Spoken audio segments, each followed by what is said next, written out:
nothing to believe in, leaving all my pressure and mistakes. Wanted better, nothing to remember, so I'm freeing up my brain.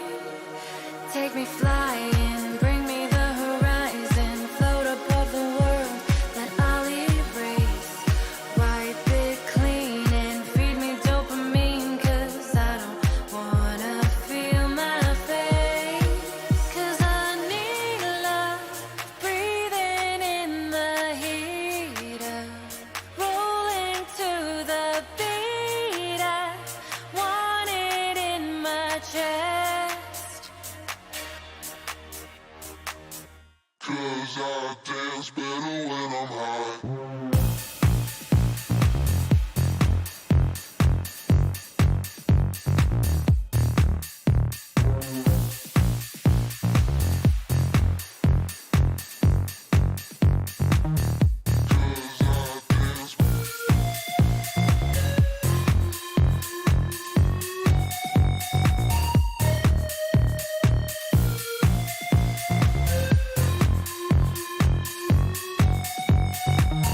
Cause I dance better when I'm high.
Overall, I kind of dig it, but it could be. Son, what are you watching there? Well, Dad, it's Larry Arts Productions, home to many types of content, including stop motions, reviews, unboxings, and other types of videos. I knew getting the internet from my kid was a mistake.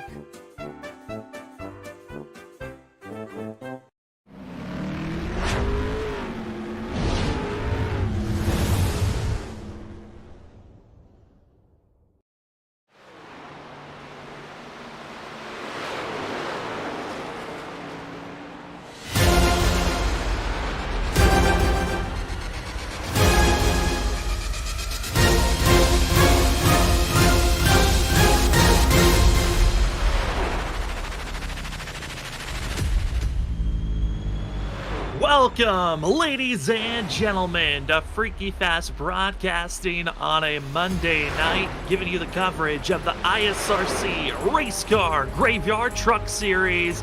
In the middle of the playoffs, it's the start of the round of 8 for the ISRC truck drivers, and tonight they tackle that Miles the Monster. It's the Monster Mayhem 170 here this evening. And certainly, Mayhem is already starting to grow as playoff drivers. Majority of them are here We're missing one, though, which is probably the most crucial driver so far. Mark Whitley, one of the most top dogs favorites to win. Well, he's not here, so he might be able to avoid those carnages, but a massive points deficit he might have if he doesn't show up in the next 8 minutes. The clock is going to be set. If he's not here by the end of qualifying, Mark Whitley will not be able to race, and the drama's already starting out. For myself, Sam Dyer, I've got Zach Hall with me. Zach, certainly interesting times for these drivers right now. Oh, this has opened up the door, Sam, as I'd like to say, and it's going to be fun to watch because, like you said, top dog, I think, coming into this round, Mark Whitley, after what his performance has been like the past, especially 5 to 6 weeks, he's just really been in a dominant state when it comes to that 77 truck. But not being here, that has allowed, you know, an opening glimpse of opportunity for other drivers. But there still is that chance next week when we go to Atlanta, the old school version too, I must say, of the 2008 version. That will give him an opportunity to try to win and get in if he doesn't get in here tonight. So it doesn't close the door for him, but it definitely gives more opportunities to the drivers out there trying to get in the Final Four for this championship, because we know how tough it's been to get those championships here on Monday night. And here at Dover, to start off the round of 8, no easier task than Monsters the Mile, or Miles the Monster here they got to tackle tonight. I mean, the drama's already spilled over from last week. Thinking about the drama between Noah Steele, Danny Cochran, both drivers given an L2 penalty, meaning they were going to have a points reduction as well as an EOL penalty to start out this race after complications of both drivers running into one another, causing some massive wrecks. And Zach, when we look at the list of drivers that are here for the Elite 8 running for the start of this round, Danny Cochran was eliminated. He is not running for a championship anymore. The only driver that has an opportunity to have a 2-time champ in this series is Trenton Jump, who's still here. And it is. It'll be his opportunity to try to be the first one to do that here in season number 4, as the first 3 seasons have been all 3 different championships or champions when it comes down to the end. So it's going to be fun to watch. And I mean, we got a stacked group of drivers as we head here into qualifying. This will be important for those drivers to get those positions right, but a stacked group of drivers battling for this round of 8. I mean, the drivers that came in here tied below Nick Crawford and Mark Whitley for that, with Ali Fonseca a winner here last season. John Forbes very quick here tonight. Trenton Jump, like I said, a past champion. Christopher Norris, the surprise, one of the biggest surprises to get into the round of 8, along with Cody Reed, and then Ethan Smith, always one of the best drivers on the concrete tracks. We got a lot in store for us here tonight, Dover. And 2 of those drivers you just mentioned have won here, like you said, with seeing the winner of Ali Fonseca last season getting his first ever win of the ISRC Truck Series. Then the season prior to that, in season 2, we got to see Ethan Smith getting another win in the concrete. That 0-0 is certainly going to be a major factor to watch out for here this evening. But qualifying, here we go. Drivers setting in their first laps as John Forbes in the 11 machine comes across the line. His first lap going to be a 23.3. Take that back, it's going to be actually Trenton Jump taking the top of the board with a 22.8 on his first lap. But here comes the 11 marching down into turn number 3. This is fun to watch right here. These drivers all putting it on the line, everything on the edge here of grip, and Forbes going to come out of 4. Let's see where this second lap will go, because I think the second's going to be the one to watch out for in a 22.693, and that's going to keep him ahead of Ali Fonseca. But we'll have to see if anybody else picks up with their second lap. I was surprised to see Trenton Jump with that fast first lap, but there is plenty of opportunities to be open for both ways of making it happen. But right now, Forbes clearly on top. Fastest driver from practice was Cody Reed. Cody Reed, after his 2 laps, going to be 5th on the board. Malik Coates is going to bounce up to 2nd, though, after his times. Nick Crawford up to 3rd. Here comes Christopher Norris, though. 38 machine. Came around to be the 9th fastest driver from practice. Does he have anything special to throw down? Is his practice time, is about that of 1/10 slower than our fastest driver right now for qualifying. The 38, his first lap, we'll see where it sets as other drivers piling in with their first lap. Still 4 drivers in pit road, yet to put in a qualifying time. Christopher Norris is going to be 10th after his first lap. 10th on that first lap. We'll see if he has the pickup that was similar to many of the other drivers. It was a little bit of a different technique, going fast on the first lap, not going for that speed to build out of 4, but out of 4 for the second lap. Does he find any gains? And it'll be a 22.794. That'll put him up to 4th, and that's exactly what that 38 team needs to see here to start off the round of 8. Christopher Norris, Ali Fonseca, Cody Reed, 3 drivers, their first time ever making it into the Elite 8. and they're going to be seeing how far can they go. 2 races in this round before we get ourselves set up for the final 4, where drivers will race for a championship at Charlotte. This first round, Atlanta 2008 configuration next week, in Dover here tonight. It's all about the tire wear for a majority of this evening, is Matt Uppbeat going to be one of the last drivers try to put a qualifying time in. Interesting though, Danny Cochran, I believe he wasn't supposed to qualify, did, and he's going to be in 11th currently, expecting for him to get an EOL penalty, but technically he was not supposed to qualify for the 2 machine.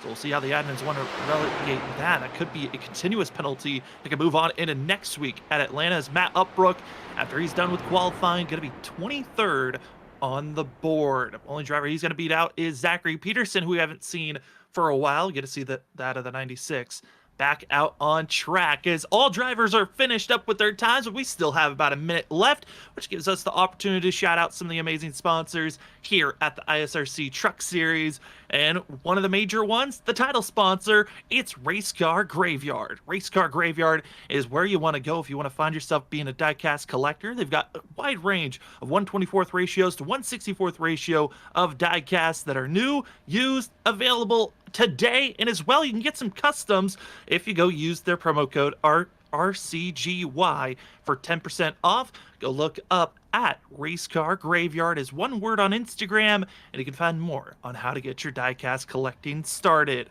As well, big shout out to the Stage Break sponsor, the Laugh Lab. The Laugh Lab, a quality meme page where you can get some great NASCAR memes, relatable memes, and multiple posts throughout the day. Go to the_laugh_lap to go find yourself those quality memes on Instagram. And as well, going to be our white flag sponsor, and has sponsored many of the races throughout this season. It's Larry Art Productions. Larry Art Productions, a great variety comedy YouTube channel, and also posts on other socials. Go check out Larry Art Productions today for some great laughs. As the drivers are done with qualifying, the timer is over. It's time for us to see where the drivers are starting out this evening for the first race of the round of 8. Who will fight for a championship in 2 weeks? Well, here we go. Getting that pole award starting out front. It's going to be the number 11 of John Forbes. Malik Kuntz going to be to his outside for the 98. Nick Crawford coming into this round with a 5 bonus point advantage over everyone else. Going to be starting in 3rd place with Christopher Norris in 4th. Ollie Fonseca 5th. Joshua Freed, what a qualifying time for the 39 in 6th. Trenton Jump 7th. 8th is Cody Reed. Ethan Smith 9th. And Justin Smith finishing out the top 10. In the 11th position, the driver getting the EOL is Danny Cochran. 12th is going to go to Ryan Ferraro in the 51 team. 13th is going to go to Logan Brakey. 14th position is going to be the 94 of Joshua Altice. 15th is going to be the 7 of Cody Smith. 16th place is going to be Kyle Rochelle. 17th in qualifying here going to be Tyler Dingler, with 18th going to the 53 of Eric Stamp. And our last 2 in the top 20, Martin Morales in 19th, and 20th it'll go to GT Irizarry. 21st, it's going to be Jesse Thornock in the 20 machine. 22nd, it's going to be Tyler Horn in the 26 truck. Matt Uppbeat in 23rd. 24th is Zachary Peterson. And starting in last place because of the penalty will be Noah Steele, the 8th machine. 25 drivers here tonight. Mark Whitley was not able to get into the session before qualifying was done. Zach, meaning this is a wide open race where any of our playoff drivers, if they get into victory lane, they're locked in. They're racing at Charlotte for the championship. It is definitely wide open now, Sam. Looking back to the race that Ali Fonseca won here last season, Mark Whitley led 114 laps. I mean, he was the dominant truck in that race. And with him not being here at Dover, that is going to give an opportunity for someone possibly to have a better chance at going and winning, because we just see Mark Whitley's been a winning machine for the past couple weeks. So he's been a tough one to beat. With him not here, that is definitely gave some chances and some opportunities to plenty of drivers out there, but they're going to roll off the grid. And Forbes is going to be the early leader of this race, and I expect Forbes to be pretty quick here. It's going to be all about tire wear, though. This Dover racetrack, known to destroy the tires. I think this is going to be a fun one to watch, these opening 70 laps. A roller coaster that you can control is what some people describe this track. Very high bankings that go up to that of these drivers climbing to 24 degrees of banking on the corners, and on the straightaways, you're still banked at 9 degrees. It is continuous sideways motions these drivers are going to have to be dealing with while trying to go around this oval that is tricky, and certainly is going to be a handful. A mile in length here at Dover, and they will be running for 170 laps here this evening. Our stage break at the end of lap 70. They've got no fast repairs, 4 sets of tires in pit road to work with. And it's time to see how the first race of the round of 8 is going to take us here. John Forbes, Malik Kuntz set up, prepared, and ready to take off as we hit the front stretch. The Monster Mayhem 170 is green as the 11 John Forbes got an excellent launch down into turn number 1. Excellent launch, like you said there, Sam, but Malik Kuntz in that outside line did not get the greatest launch for the 98. He's now going to be side-by-side, battling for the second position along with Nick Crawford as everybody fights for the bottom lane early as they head down the back straightaway. Trying to make these passes as clean as possible. You don't want that leader just to step out as soon as they can. Certainly for John Forbes, the clean air going to be so nice for him to deal with, but lap 1 goes to the 11, and Malik Kuntz somehow holds on for second place as it's getting mixy for third on back. It really is. Ali Fonseca leading the way on the bottom lane. It looks like 2 different tails of the tape here. You got Nick Crawford and his teammate Christopher Norris in the 38 just dropping back here like a rock. And I think this may be a little bit of a strategic play when it comes to those tires. You can easily go way too fast here at Dover with these high banks and overload these tires, which just creates too much heat. Like in turn, you cannot get back later in the run. And I think that could come back to hurt a few. But how long will these runs be? That is always the game you play when saving tires. From chaos to a train of drivers in one lane, as we've seen a little bit of passing action deeper in the field. That's going to be the 51 of Ryan Ferraro trying to make a pass on Cody Smith, but a lot of these drivers just trying to get in line, get in your own rhythm, and pace yourselves. Our front 4 already running about that of 3/10 faster than the rest of the field to see Cody Smith in 7 getting out of control out of turn 2. Hard hit into the outside wall for him, but he's going to gather it up here in 3 and 4, and he'll have Martin Morales coming here to the inside, and that'll give up the 16th position to that 91 machine. But Smith's lucky that was not worse than what it could have been. Tons of damage on the right side, but it could have been a lot worse than that. He could have been involved in a major one. And you're wondering where our playoff drivers are running. Well, 7 of the 8, as Mark Whitley is not here, running in the top 8. So crucial to gain every point possible. The only driver that is in an advantage is going to be Nick Crawford after his win that he got from last round. Give him a 5-point bonus point to work with. Everyone else that's in the playoffs, John Forbes, Ali Fonseca, Trent Jump, that of Ethan Smith, Christopher Norris, and Cody Reed, they start out at 0. They are all tied, so every point so crucial to make sure you stay up front racing hard. As back here in 18th, Cody Smith, who's been struggling, is Shiti Irizarry trying to make the pass. Definitely struggling right now with that damage, trying to hold on to it, and that's downforce loss. When you have that splitter damage, that right front fender destroyed like that, that is taking downforce points away from your truck, and you're just not able to go through the corner as fast as the other drivers, and that also equates to adding more tire wear. So Cody Smith definitely going to be struggling from that. But I think VT Irizarry, he's going to be one to watch out for. He's starting far back here in 7, and right now in the 17th position. Let's watch for this 14. He's known to be very good at Dover.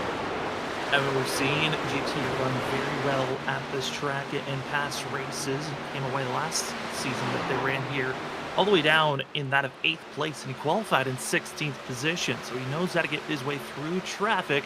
Qualified back in 20th. It's going to be a little bit of a longer distance for the 14, but we'll see how well he's going to move up forward as up front the battle for second place about to get underway here shortly. But certainly a lot of these drivers dealing with issues. As you see here, the battling for second place. Malik Kuntz, Trent Jump trying to make the pass for himself. Trent Jump here going immediately to the inside for that second position and making that pass very easily. And right now, seeing different speeds given out throughout the field. And again, I think this comes down to tire wear. How much do you want to risk using up those tires, and how much do you want to, give up here in the early portion of the run to hope it comes back later? Right now, it looks like John Forbes, Trent Jump, they're looking to drive away.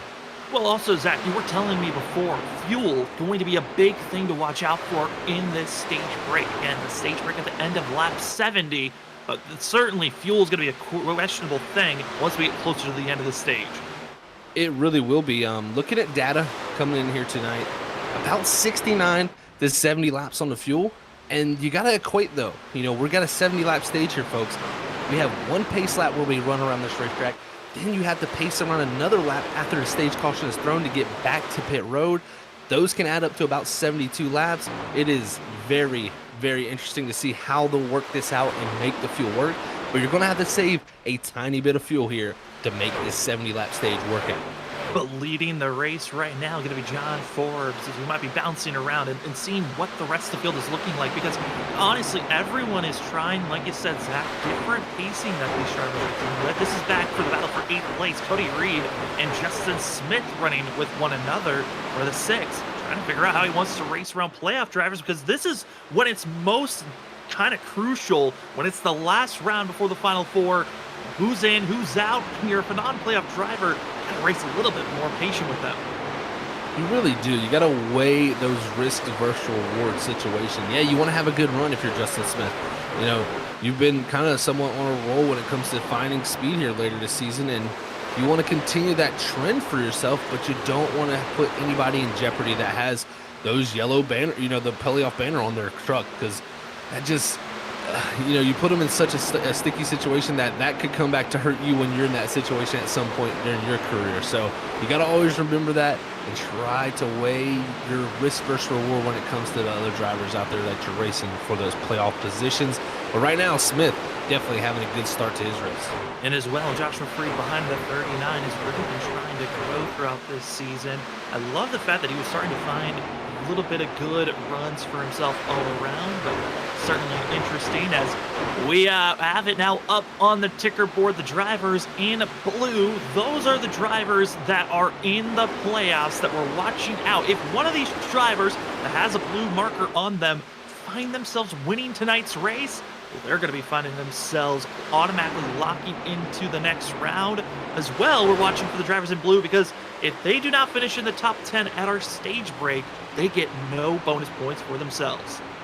That is exactly right. And those bonus points, so valuable. We've seen tiebreakers be a factor here a ton of times, and you want to make sure you don't have to put yourself in that situation for getting into that Final Four to go fight for a championship at the Charlotte Motor Speedway. But you know, right now we're seeing, I mean, it's the cream of the crop, man. They've rose to the top, because right now, 7 of those drivers that are out there for the playoffs, all 7 of them right here in this top 8 positions. It's just Malik Kuntz up there all by him lonesome in 3rd. And you got to give him credit, because in my opinion, this is when the playoff drivers rise to that level of occasion, because they put so much preparation into the week coming into here.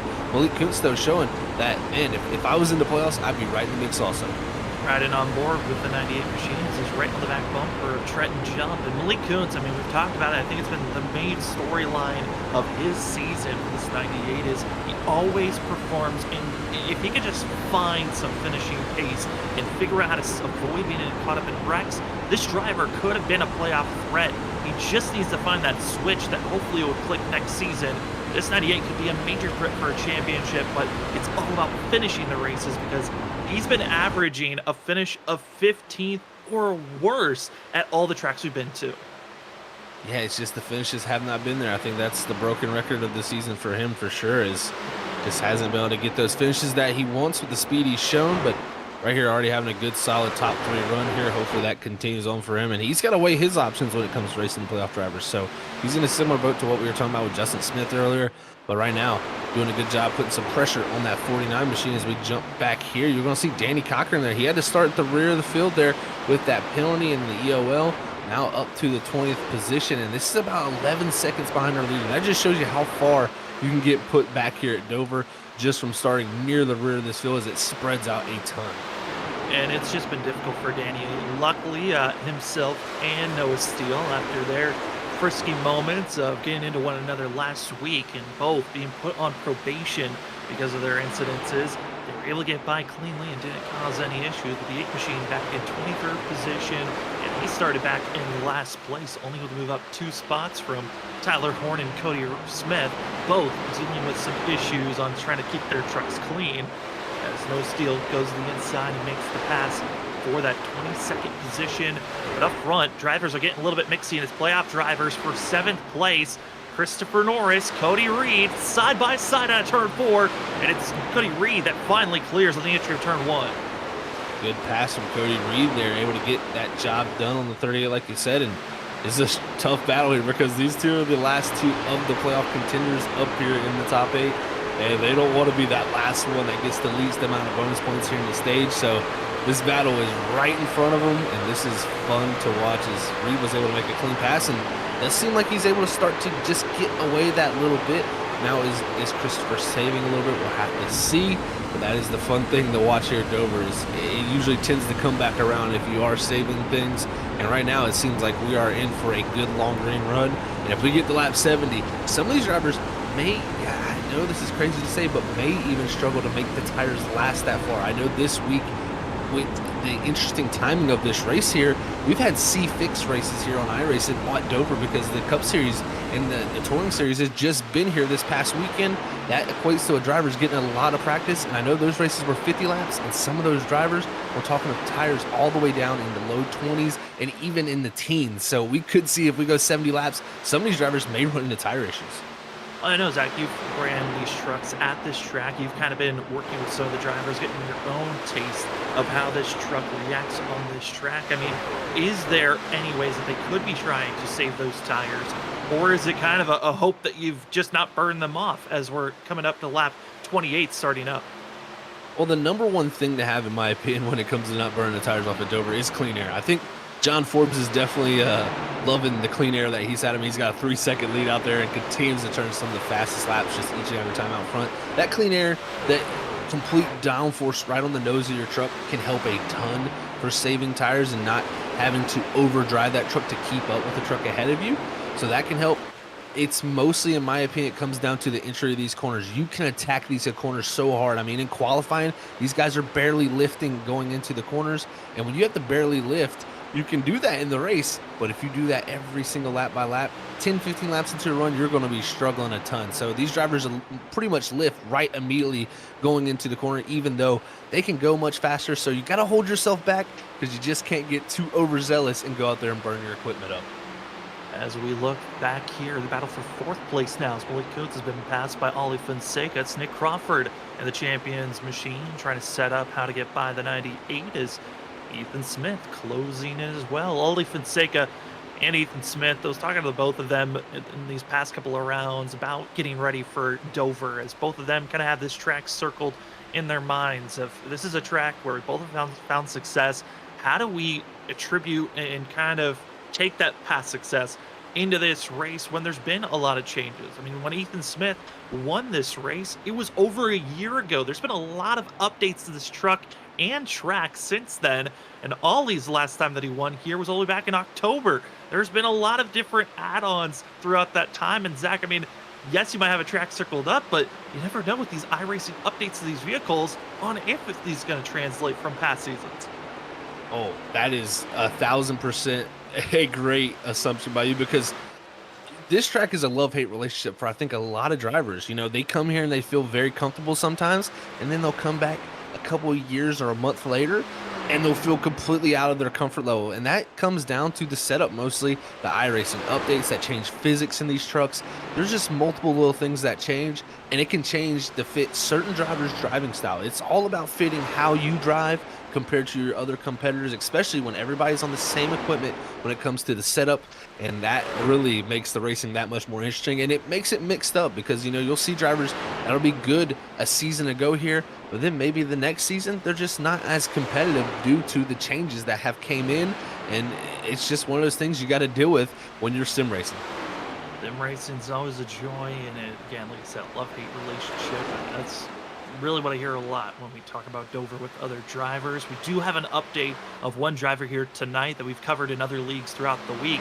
That's Joshua Altus in the 94. He has been disconnected for over 3 laps. It looks to be a disconnection for the 94. Hate to see it, internet issues for himself. We hope to have a great run for him that of tomorrow. Hopefully we'll see the 98 running in the playoffs or this full send racing series, as all the series that we covered here on Freaking Fast Broadcasting have entered into their playoff realms, and it's a pleasure to be in playoff season on Freaking Fast Broadcasting as summertime right around the corner for these drivers. And it's John Forbes Talking about last year when spring was coming around, this 11 really was finding his form. And right now he has found it here at Dover. The 11 over 3.5 seconds over Trenton jump. And at some point I thought we were going to see a massive drop off by the 11 machine. But Zach, it seems like when Trenton jump struggled, gave the spacing for the 11 to back off and start to save his tires. I think you're exactly right. I mean, sometimes, you can be out here running very fast lap times and still not burning the tires up. And I think that's what the 11 has come down to, because I personally have been sitting here watching lap times each and every time by, and I've been waiting for that fall off to kick in where we see this 11 hit that plateau in the run and really start to struggle. It has not happened. I mean, a 24:55, 38 laps into a run, that's some quick times right there. And I mean, the only driver that is even close to him and just a tiny bit quicker is Ali Fonseca in the third position at 24:52. So right now, that 11 is definitely loving life out front with a 3.5 second lead and growing each and every lap. As our leader is starting to come up to his first lap car to deal with, he's going up to lap 40 once he crosses the line. And Tyler Horn with a little bit of a scare out of turn 2, and that's something that we are going to expect to see a lot of as this run continues on, as this race and this track has been tearing up these tires. You brought it up there, Zach, of drivers struggling, and that of the 26 just slammed the wall behind our leader. That outside wall at the exit of these corners, that is going to be a danger zone with everyone through the field if you're trying to make some passes. As the 11 trying to stay smooth as we're coming up to 20 laps to go before going to come up to 30 laps to go before this stage is done. And you brought up the wall condition of hitting that, and it happens a ton here at Dover. I mean, you got to think you're falling 3 stories into the corner as you get to the very bottom of the corner at the apex, and then you're climbing back out those 3 stories right on the exit of the corner. So there's a hump on the entry and on the exit that you have to go up over. The truck lightens up as you go over that weight transfer of that hump out of the exit, and when the weight transfers up, that lifts the weight off the tires, which in turn makes the grip level that much lower. So your truck immediately all of a sudden just loses all the grip and wants to push out towards the wall. Dover is one of those places that you flirt with disaster on a lap by lap basis, and you got to find that feel of knowing, okay, I'm in the right spot. I should make this corner without any problems, and that'll make you feel pretty good getting around here. But that wall creeps up so quickly. We've already seen a few definitely get into it. We've seen drivers, we touched on the very beginning of this race. We saw Nick Crawford, Christopher Norris just give up 2-3 positions immediately on not trying to really fight for any positions. They've been kind of struggling, I would say, Zach, of gaining their spots. Norris has lost another one to Cody Reed, and Nick Crawford's kind of stable out where he's at. I'm curious on if drivers saving their tires is worth it on this next run, which the joys of stage racing, this is going to be some great knowledge to take in once that yellow flag comes out. Again, top 10 drivers at the end of our stage break, at the end of lap 70, will get bonus points. Our leader will get 10 bonus points, 9 bonus points because the second, 8 goes the third, and continues to dwindle down until we get to 1 bonus point for 10th place, as all 7 of our playoff contenders are in the top 10 currently. I don't want to lose any more ground because most of them started on equal footing. Yeah, they did start on the equal footing, and yeah, some of these drivers that saved, it's just not working out for them right now like I think they were hoping, and that can come down to just getting stuck behind someone. You can get to a person sometimes, but making that pass here at Dover is that much harder, especially when you're on older tires. That dirty air only affects those tires worsely, and we're checking out the guy right now, GT Rosari. I've been watching lap times from him. Every now and then he'll put up the fastest lap time around the track. I mean, that last time by right there, 24:58. No one even close to that. I mean, our leader right now, John Forbes, almost a 10th off of that up front. This 14 could be an issue before this race is all said and done. And he's our biggest mover right now, up 10 positions as GT Rosari. And I would like to go back to season 2 for GT. That was a race where GT was extremely fast, but was getting blocked heavily at the time by Blackjack Racing. I think of Ethan Smith as looks like Ryan Ferraro and some other drivers having to back out as a scary moment there. Of drivers trying to get out of the exit turn 4, as this is a gaggle of cars that if we're going to see a caution, it might bloom around this 12th on back positioning, where we find the 51 of Ryan Ferraro, the 20 of Jesse Thornock. It falls all the way back to that of 18th, actually 19th position, all in this chain together. They got to be careful, but GT Rosario was a fast driver back in Season 2. Curious if he's going to find that translation here for this season, as keep our eyes out on this madness that's building up. It is definitely some madness building up. You're going to see here Danny Cochran. He's going to look to the inside of Logan Brakey in this 29 for the 14th position. And Cochran making up some positions from where he started after that EOL. So good job on him. And, you know, it's got to be somewhat deflating for our defending series champion to not be in the round of 8. You know, that's not where he wanted to be coming into this race here tonight. But just going to have to make the most of the regular season to carry some momentum into Season 5 to hopefully go back and fight for another title. But a good job so far of making up some spots here early in this race. I mean, that race last week that took Danny Cochran out of a chance to make it to the lead, it kind of solidified how his season has been. I mean, it was complete parody in a way of the fact that he has been such an off season. A lot of drivers saying that this was the biggest surprise for them, on the fact that Danny Cochran has not found himself into victory lane as much, and that he's not really a driver that is contending up front week in and week out, and caught up in a lot of troubles. And that too, certainly hoping for some better days. Logan Brakey, though, in the 29, what a season he's had, as he found himself in a victory lane all the way back at Kentucky at the start of the season. And that was his ultimate goal, succeeded already early on, then made the playoffs. This was a joyful season for the 29.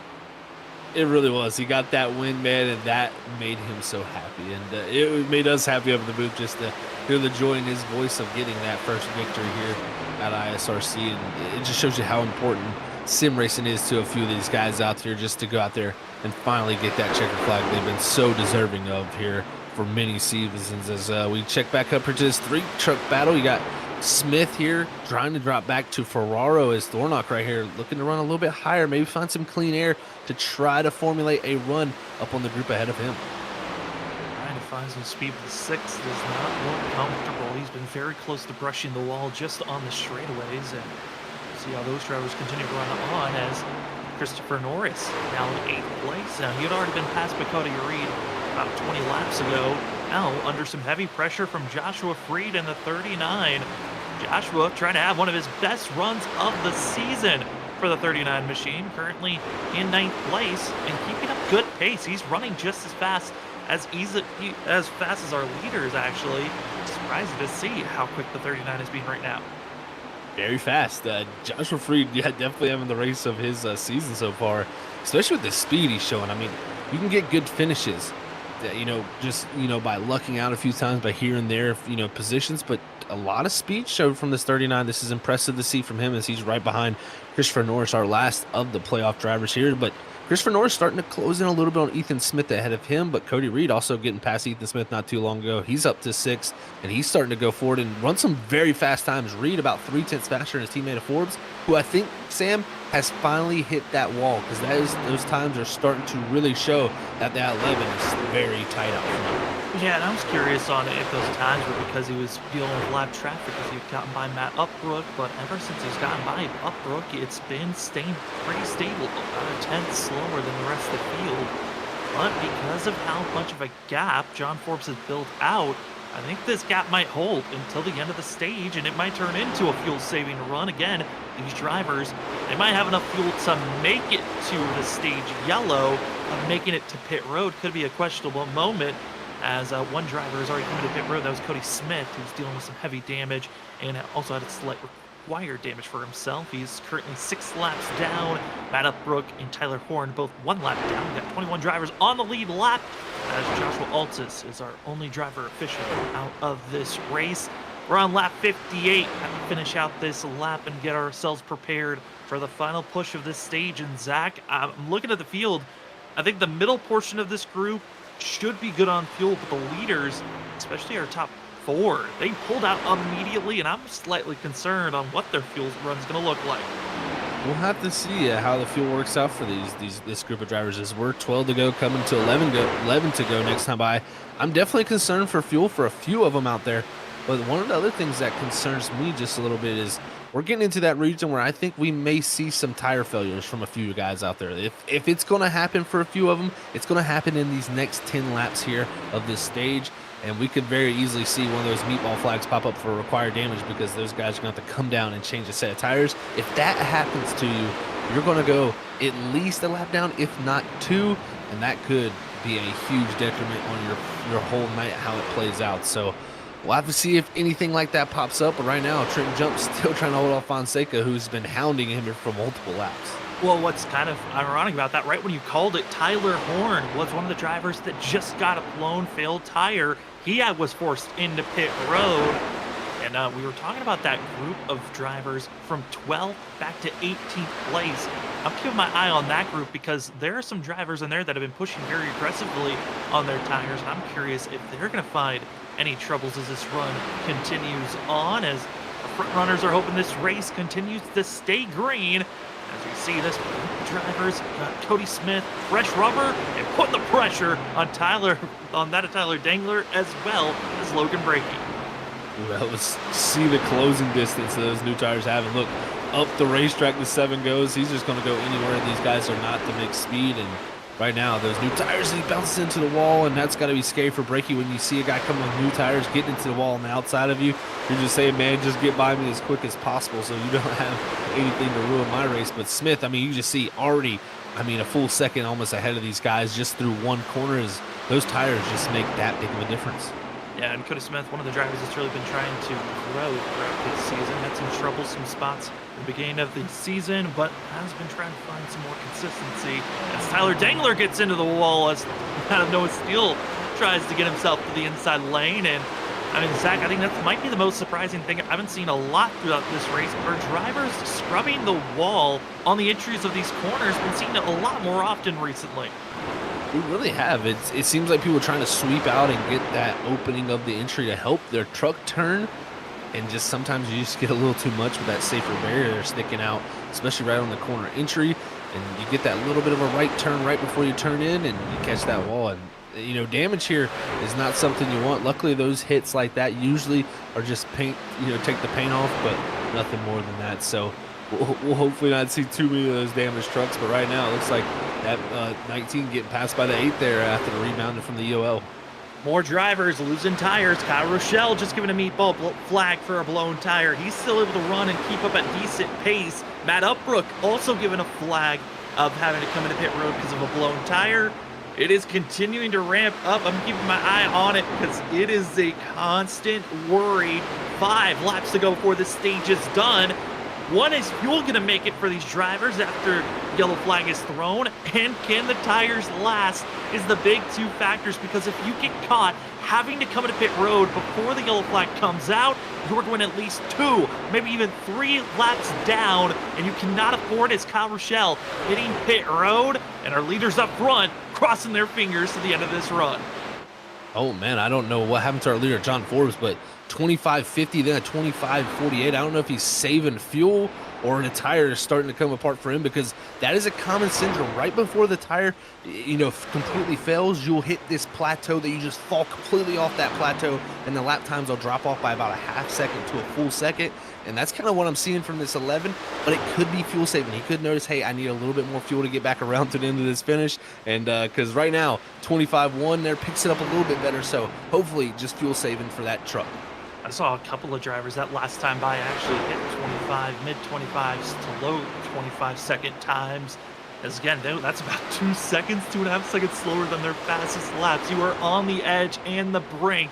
But John Forbes in the 11 coming out of turn number 4, grabbing the white flag of the stage as lap 70 starts. Now, start to fuel save like crazy because Trenton Jump is less than a second away. That 46 is closing in. I don't think he's going to be there in time as John Forbes exited 2, looking good for himself. Top 10 drivers going to be getting themselves bonus points. Justin Smith just lost his tire for the 6th, all the way back in 20th position.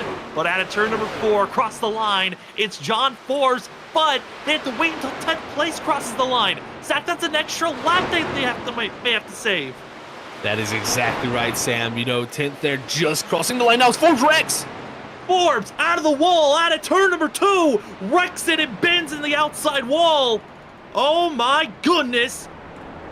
And that's just the most bizarre moment. He gets tapped by Trenton Jump and gets into the outside wall. Oh boy. Oh man, guys, I tell you what, I don't know if he just threw the clutch in, Sam, there, and was trying to make the fuel last. Because look, he comes immediately to pit road. That is telling me fuel is the issue for that 11 machine. He was not going to make it back around. He threw the clutch in just to make sure that truck would get back to even around the pit road. And Trenton Jump probably just didn't expect the closing right there. Absolutely not. I mean, over the radio, Trenton Jump just was like, "What did I hit you?" And visibly, there is damage on my end for the 11. The front end damage for the 46 doesn't look as bad, but certainly a scare as drivers now going to be going into pit road as John Forbes and Justin Smith both had to come into pit road a lap early. As here's what happened to John Forbes. The yellow flag comes out, clutches it in, and there's the 46 just giving the tap and into the outside wall. A little tap there, but certainly a major scare for our front runners. Oh man, that definitely caught Trenton Jump off guard. I mean, you know, they were waiting for that 10th truck to come around before the yellow came out, and I think Forbes knew, like, man, I just am not going to make it back around. And the big thing for him, yeah, he gets involved in that incident, but he had to enter a closed pit road. He's more than likely going to get a black flag here at some point for entering that closed pit, and that 11 could be in trouble from that incident there. So going from leading this race and dominating it to now, where I don't even know where the 11 will end up after all this. We're waiting to see as he came into pit road, just topped off on fuel. Going to be trying to go another lap around and then take tires is John Forbes. As the rest of the field, 4 tires and fuel. Odd situation. We're going to wait out and see exactly what's going to happen to the 11. We usually go into an interview with our drivers after this point to talk to our stage winner, but because of the complications that are going on right now, we're going to let this sim kind of go through the phases and see what's going to happen for the 11 of John Forbes as Trenton Jump up front and looking great for himself. A very bizarre moment as John Forbes now into pit road. He's going to be taking those 4 sets of tires and is given a black flag. There it is. Black flag is displayed, and we'll have to see what that black flag entails. Will it just be a drop to the end of the line black flag, or will it be come to pit road? And I'm pretty sure entering a closed pit, you will have to be a drive-through, and that right there could end tonight. So we'll see how the 11 bounces back from it. He's going to need some cautions to help him, but the driver that dominated in stage one, Sam, he is in dire conditions right now with how this is played out. Well, if you look at the ways the stats have looked in the last 2 races, the only 2 races that have been ran here in the ISRC Truck Series at Dover, the driver that gets the most laps led has never won the race, nor has the driver that's gotten the pole. It has been someone else that has won the race. Ethan Smith found himself getting into victory lane, but it was that of getting the pole and the most laps led. It was that of James Loveland back in race number 1 back in season 2. Then last season, pole went to Anthony Gaudio. Most laps led, like we said, Mark Whitley dominated that race with 114 laps led of the 175, but it was Ollie Fonseca that won in overtime. So, hey, it could be something surprising at the end. As well, we've only had 1 caution being the state break, so who knows what's going to happen with this race, because in the past we've had either 3 cautions or 5, and with how aggressive some of these drivers might have to be, could be seeing a couple of wrecks blooming up as we get ourselves prepared to get back to green flag racing. That we do, getting prepared back for it. And I think there's some conversations going on right now about John Forbes' black flag. I know he's wanting it cleared. I don't think that will get cleared. We'll have to see what they do and what decision they make on that. But clearly, I mean, entering a closed pit, especially that first time by, that's where I think you're going to see that 11 probably not get this cleared. So they're getting back double filed up. No clear for him yet, Sam. And I tell you, you got to feel for John Forbes right now, who probably felt like he had this race in a good position to go get a victory and maybe seal his deal to get to Charlotte in that Final 4. Now he's just going to have to get back to what he can. I mean, luckily he's got those 10 bonus points. Hopefully maybe he'll get out of here with the most laps led, unless someone else can go out here and lead the majority of this race. If you're Forbes, you got to be feeling down. Yeah, I mean, John Forbes just proved how strong Clean Air is going to be, but does this make things certainly more interesting? Trenton Jump, Ollie Fonseca, very close with one another throughout that majority of the run. Let's see how well they're going to run this go-around as the Monster Mayhem 170 certainly has had some chaotic moments. Mark Whitley not even showing up, and almost a wreck right at the start as Ollie Fonseca, terrible wheel spin for the 24, as he now could be falling back to that 3rd place. It is so tough starting on that bottom lane, and we just seen it. Fonseca spinning the tires, and just could not get that 24 going. Luckily, like you said, it didn't end up to being what it could have looked like. It could have been worse. But right now, Nick Crawford's selling into the second position. Let's see what the 74 does. I mean, he qualified so well up front in that third position, gave up a bunch of spots, just never got him back. Will the 74 now elect to do a little bit different? Is now I can clearly say John Forbes serving the penalty as he's just coming out of his box now. It's going to be a stop and go for the 11 machine. Going to be one lap down. Luckily, was able to drop into pit road right when the green flag started, so he was not going to lose as much ground if he came in a lap later when everyone was at full song. But the aggression level is about to ramp up because the drivers recognize they can take this race with a one stop to the end.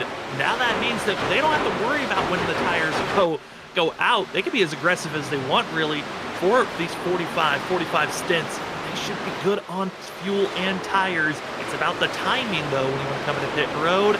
See some drivers with some slight wounds. Cody Reed dealing with a little bit of right side damage on the 25. That he is definitely dealing with a little bit of damage, and that'll hurt that machine. I don't know if he got that late in the last part of the run, or he got it here early. I think he had it from the previous run. So we'll see how it affects the 25 when it comes to that speed for him later in these runs. But I think, like you said, Sam, no worries about tires now blowing for these guys. They're just focusing on making speed here and getting to their lap number that they want to before they hit pit road. So we'll see what type of strategies play out. In Dover, I can tell you, one lap can make the difference on your pit strategy of how it's going to play out, really, because we've seen how much these tires fall off. I mean, it was over 2 seconds of fall off from all of these drivers out here.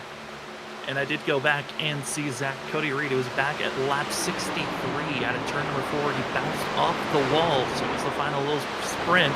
Trying to take it to the end of the stage where he got that damage. But in the middle of this pack, battling for 10th place, see Danny Cochran being pressured by the 29 of Logan Brakey. And as well, the driver we touched on, watch out with this stage.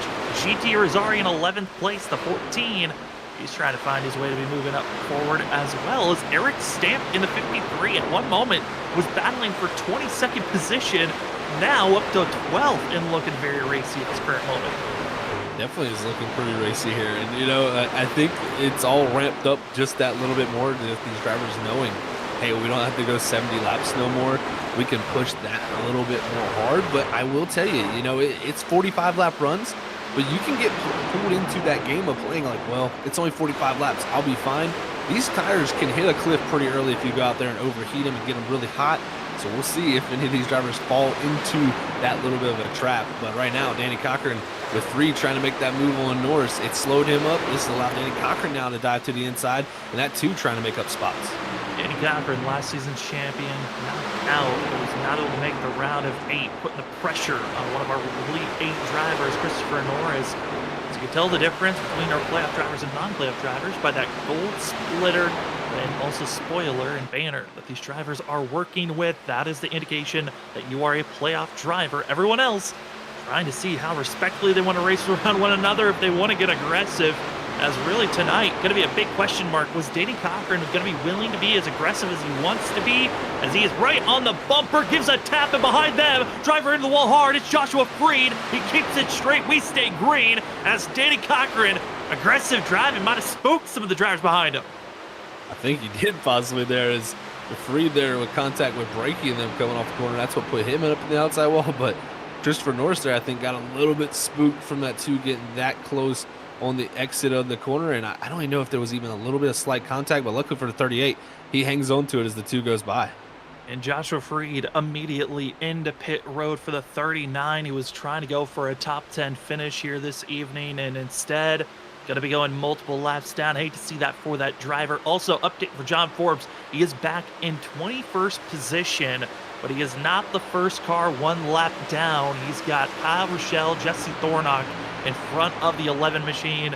So John Forbes, our stage winner, frustrating times for himself, who is needing multiple cautions to get back into this race and get back onto the lead lap, as he had to first came into a closed pit stop, so he had to serve a drive-through penalty that has put him in this situation where he is currently 1 lap down. He has got to be down in the dumps right now, but all he can do is focus forward, because right now he is running down those drivers up ahead of him who are the first cars lap down. I mean, it's literally the next group of trucks, so he needs to focus and just get up there and try to get himself in position to where if a caution does come out, I mean, we just saw Freed into the outside wall. That was so close to bringing a yellow out. If we have one of those moments, he needs to be that driver in that lucky dog position because he doesn't want to have to wait multiple yellows because it may not be enough time for him to rebound for a good enough finish in his idea. So, I mean, we'll see how it works out for Forbes, but those 10 bonus points are definitely going to be something he's going to have to fall back on here tonight for sure.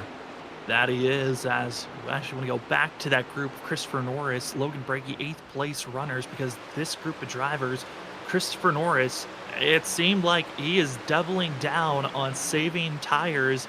As for Nick Crawford, on the other hand, he has gone with the other side of the switch up, of being a little bit more aggressive on this run. Interesting to see the differences from the teammates as Norris being swamped right now by other drivers. Logan Brakey following suit in the tire tracks of Danny Cochran. GT Rosari trying to figure out how to get by this 38 machine, and Zach Christopher Norris cannot afford. He did not maximize on the bonus points. He was the least amount of bonus points grabbed by any of the playoff contenders. He needs to be up front near our top 8 and at least keep it as minimum as a disadvantage going into next week as possible. Can't afford being passed right now. He really can't, and I'm kind of a head scratcher with this also, Sam, of, he saved last time. It didn't work out too well for him, and I don't know if saving this time is going to work out well. And, I mean, it's like you said, it seems like he's doubled down. I mean, he's just losing more spots, and we've seen, I mean, guys save, yeah, they're able to make speed while they're in open track, but as soon as they get to somebody, you just can't make that speed. So we'll see how it works out for the 38. I would like to see him go a little bit quicker here early in the run, especially with these runs being shorter than that first run. I mean, they really need to get to around, that lap 130 mark to really decide when to come to pit road. This is definitely an interesting situation for the 38, who's giving up valuable points here. And I mean, with Atlanta 08 looming next week, I mean, I don't know how much you're going to be able to gain on these guys. It's going to be difficult as we see our ticker changing colors from blue to gold for those playoff colors. It's, again, the drivers that have the gold are going to be the drivers that are inside of our Elite 8 and are running for a championship. You see 6 of the 8 up there. Mark Whitley did not show up, our favorite, to make it to the final 4. It's going to be a massive disadvantage into next week's race. Might be moved into the category of a must-win if you're Mark Whitley. As you see the drivers up front in our top 3. 3rd place runner, Ollie Fonseca, trying to keep himself close to our top 2, but they're almost a full 2 seconds away from this 24 currently. That they are, man. They've driven away, and right now Nick Crawford looking pretty quick. And Trenton Jump out front starting to struggle. He's one of the first drivers right here in the top 10 to be running in the 24-second bracket. So right now this 46 kind of going through a little bit of a tight phase, probably with that right front overheating. And we're seeing Nick Crawford slowly just starting to chip away at that lead as it's down under a second. And that's 74, though. The closer he gets, the tougher it'll be on him. So I like someone like Fonseca, who's back there about 3 seconds from this group, letting these two kind of drive off into the sunset, and then maybe he'll be able to get back up there right before pit stops click off. Well, if you were watching NASCAR racing today, this was a kind of a similar situation that was going on at the end of the race before they got their late caution that kind of changed everything up, where we had our leaders closing in on lap traffic. Trenton Jump closing into Matt Upbrook and others. Will lap traffic help Nick Crawford, or could it hurt him? That's going to be the big question, as Matt Upbrook, as well as it looked to be Tyler Horn, around one another. Those are 2 drivers that had massive tire failures at the end of the stage. We'll see how well they can hold on with 2 leaders hunting them down. As Nick Crawford, I mean, you look at the time, it's in green, meaning he's gaining, and he's now less than a half a second. Closing in is Nick Crawford, as this is going to be very close on when our leaders catch up to lap traffic, and Nick Crawford wants to make this pass. Nick Crawford trying to go back-to-back. I mean, the win last week helped get him those 5 bonus points to, prop himself up there along with Mark Whitley ahead of all these drivers. He wants to go out here and just go ahead and get a early, ticket into those final 4 playoffs like he had last season. So we'll see if the 74 can replicate what he did last week and come in here in the last half of the race and kind of get that lead and control the race from there. But it looks like Trenton Jump, as he's gotten closer, has starting to pick up that speed just a little bit. But like you said, Sam, we're getting closer to that lap traffic. The more air that gets in the front of that 46, the more it evens it out to that 74, who's having to deal with that condition right now. So we could have a mano-a-mano battle here, and it really could shake things up. Making things up here, certainly making very interesting here. So look back and see our leader, seeing 74, trying to get bigger and bigger. He's kept it pretty equal at 0.3 of a second between the two. Oliver Sega, though, he's trying to close in on the gap. He's now down to just a second and a half, the difference between second and third. Well, it was almost up to 2.5 seconds at one moment. 24 just trying to run his own race. Is currently Oli Fonseca, the fastest driver on track that's in our top 10. The 24 looking good as he's closing in on this gap. He really is closing in, Sam, and I think, like I said, him being back about that 3 seconds that he had nice clean track just to pace himself, no pressure behind, 3 seconds back to Ethan Smith. This is the preferred position you want to be in when it comes to Dover, because I'm telling you, you can push hard to catch up to that leader at being Nick Crawford, but usually when you get there, that's when the tires start to die out. And if you just let it slowly come to you, two drivers, kind of racing each other, that third driver can win out sometimes and be the real beneficiary of those two drivers pushing each other. So we'll see what Fonseca does here. We could be looking for another win here at Dover. As the drivers are keeping themselves pretty equal distance, Oli Fonseca trying to close in on the gap. We are going to take our commercial break as the drivers are keeping it equal at this moment. But when we come back, we'll take it to the end. Will it be one of our playoff contenders winning here tonight, or will it be someone else? As you're watching the Monster Mayhem 170 for the ISRC Truck Series on Freaky Fast Broadcasting. We'll be right back after this. Racing isn't easy, but experiencing it is. iRacing puts you in the driver's seat with the industry's leading sim racing game. Drive on laser scan replicas of the greatest racing circuits from around the world. Go head to head against other drivers chosen by skill-based matchmaking to ensure competitive racing at every level. Compete across all your favorite series. In officially licensed cars, engineered to deliver the most accurate driving experience possible.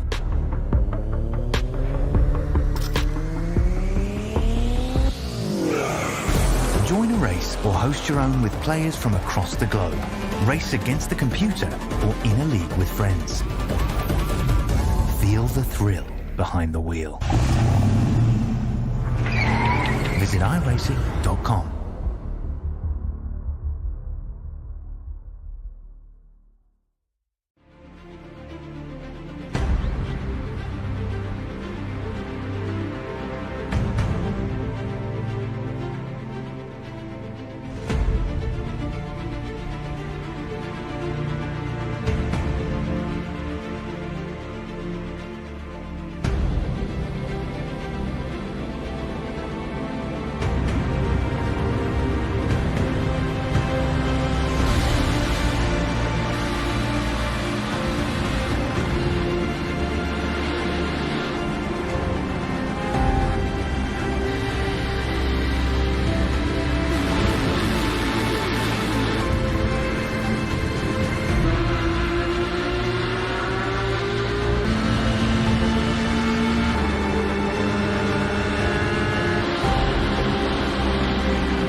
Basket can't defend. He's got the outside line for the second part, and he can't hold on. Going the long way around. We're going to be 3 wide for the lead as they all come to the line. Who is going to take it in the end? And here comes Lockwood. He's going to make the move to the outside. Quinn tries to force him off a little bit, but there he goes. It's going to be side by side through turn 1. Will he be able to cover him off? He does. Weaving back to the left-hand side. Reynolds is trying everything. The kitchen sink is being thrown at it. They're leaning on each other. Coming into turn number 3. It's going to be a drag race through 3 and 4. Coming back to the line. Here comes Trish on the bottom. Bouchard's going to hold the inside. Tries to be the late breaker here. They're going to be side by side through the final chicane. They bang doors, but keep it clean. As has that still 4 wide on the run down into the back straightaway. Demerit's looking for a line as well. What is going on in Michigan? Novak into the fence. They're still beating and banging. Oh my and to the line. He is much faster coming through there. Is there damage on Challenger? Abramitis is ahead. There's going to be a race to the line. Who is going to get it?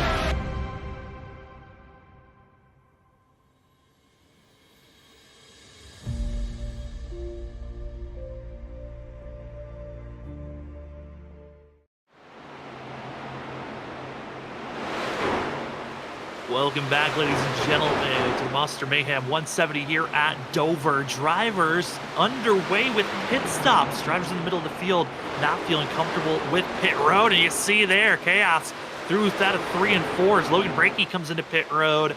Drivers are unsure on the comfortability on their tires. Some decide to go with the extreme undercut. Could they have to pit another time after this because they're burning off those tires too quick? Plenty of questions. Can't wait for those answers, as we got to get big shout outs to our sponsors here on the ISRC Truck Series. May it being the title sponsor of the Truck Series, going to be Race Car Graveyard. If you want to start collecting diecast, go to their Instagram page at Race Car Graveyard today. As well, our stage break sponsor, the Laugh Lap. The Laugh Lap quality memes, go check them out at the_laugh_lap today for daily posts and NASCAR relevant memes. As well, huge thanks to our white flag sponsor, Larry Art Productions. If you want a good laugh for the day, go watch a Larry Art Productions video. He is hilarious and great quality videos up all the time. Thank you to the amazing sponsors. And Zach, as we're going through the sponsor read, some of these favorites that are up front coming into pit road, interestingly. Yeah, these are some interesting calls being made from a few drivers out there to go it down early. I mean, Ethan Smith, Cody Reed, 6 laps ago did while we were on the commercial break there. And, this is, within the realm of where you kind of want to stop, but I felt like maybe another 5 laps is about where you want to push it to. So we'll see what others elect to do. But right now, it looks like Trenton Jump, he waited no longer. He came to pit road from the lead position. That hands it over to Nick Crawford with Fonseca in the 2nd position. There was 0 radio call, and there was almost collisions over front 2 of Nick Crawford and Trenton Jump Zeus coming into pit road, and that's going to be a thing to watch out for. Drivers over the radio being clear and concise if I'm coming into pit road or not. And now we got a wide spring of drivers that are on fresh tires. Those on new is Nick Crawford braking, sliding, almost wrecking, but he came in a little hot there, Zach. I'm watching to see if he gets caught with any penalties, because a speeding penalty could be a race ender, as these drivers have to slow down to 35 miles per hour. And it looks like the 24 and that of the 74 are good on that entry, as both of them were smoking across the line. That they were. That was close to being a spin out there for Nick Crawford and over speeding. So tough ordeal there, as I think now even a few other drivers coming down. So it looks like Christopher Norris, Malik Kuntz, they're going to come down here on lap 120 of this event. So interesting. The pit road got very busy with a few of these drivers, and they elected to come down. And surprising for a few. I mean, you think for some of these guys who saved a little bit, possibly to stretch it out a little bit longer to have that tire advantage for the last portion of this race, but it seems like others just not waiting to get to pit road. Rosari, GT Rosari going to be sliding and gets onto the brakes late. It spins out while coming into pit road. That's off the racing surface, so no yellow flag will be thrown. But GT now in a questionable place where he could get black flag for an unsafe pit entry. We'll keep our eyes out on that, as that could be, if this race continues to stay green, throwing away a great finish for the 14. As now it's Danny Cochran who had the EOL penalty that forced him to the tail end of the line to start this race off. Been working his way forward, and now trying to hold off Noah Steele, who is now the car directly behind him. That he is. Danny Cochran here trying to take it a little bit longer than anybody here, and I like that from the 2 machine. You're going to have much fresher tires when it comes down. When you get out of pit road, you're going to sell by a few people out there. So we'll see how much time it really gives up for him. And I mean, it's not out of the realm, though, of a possibility of a mistake for him, because we've seen Rosari. This is, in my opinion, one of the top 5, at least in that zone, of toughest pit roads when it comes to an oval racetrack. So we'll see if the 2 can get the pit road cleanly, but it's definitely one of those pit roads that is just so tough to do. And it's also one of the slowest pit roads, because you got to think about it. You go really minimum speed around here of about 140 mile an hour. You carry upwards of almost 170 mile an hour on brand new tires around this racetrack. 35 miles an hour on pit road speed feels like you're standing still, so it's very easy also to speed on pit road. So luckily, everybody seems like they've made it through clean.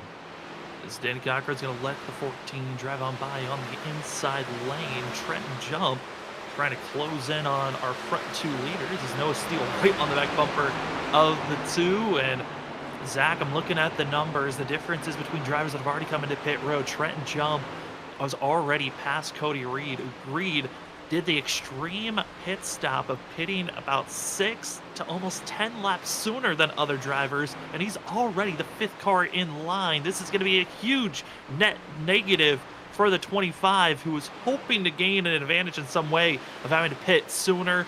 Also, you kind of were touching on it, Zach, while we were in a commercial break. It could be the damage that's hurting this 25, as he is currently in 10th place, but 6th of the drivers that have already pitted.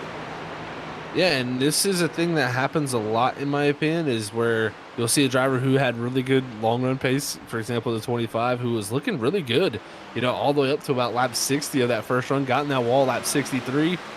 Your whole entire race changes after that point. You lose front end grip, and anytime you lose grip, it makes the tires slide on the racetrack more. So that right there, in turn, leads to more tire wear and just more of a struggle in a longer run, and Reed is really going to have to pay a lot of dues here for pitting this early. He's going to be well on back when this all cycles through by the end of this race if we don't get a yellow, and he's probably going to be very much struggling at the end of this race by because of how early he pitted.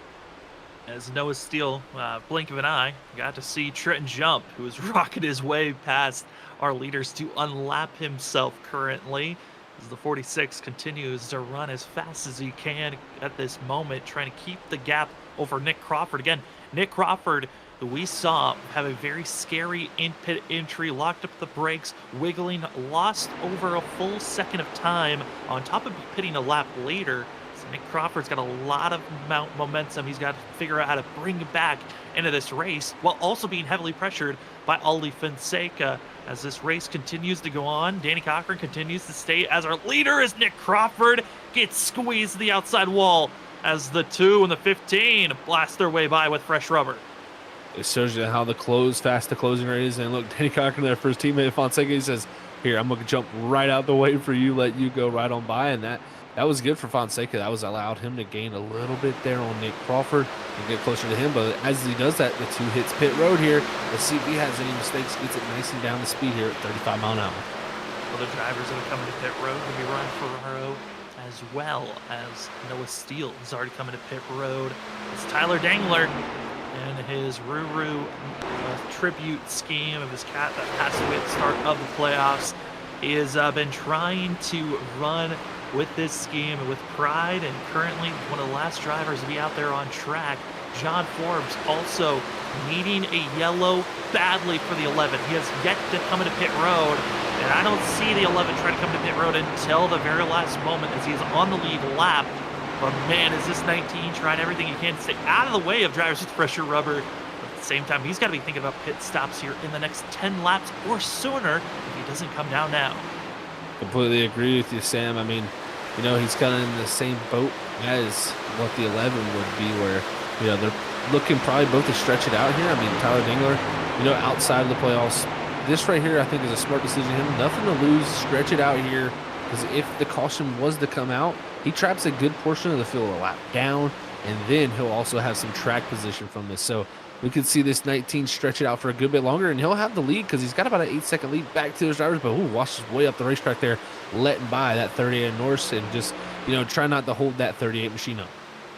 Try not to hold him up at all, as, again, waiting to see where drivers going to lay out for this race, as we've got ourselves 35 laps to go before this race is done. And if one of the drivers that we see in gold on your ticker wins, they are automatically clinched into the playoffs, and clinched into our final 4 for the playoffs, and we'll be running at Charlotte for a championship Currently, we look at the numbers and the way all this strategy is looking. It looks to be Trenton Jump is in the catbird seat of trying to find himself going to victory lane. If this whole entire pit sequence goes through, this race stays green. The 46 looks to have a big enough gap to hold off Nick Crawford, who is over 2.5 seconds back from that of the 46.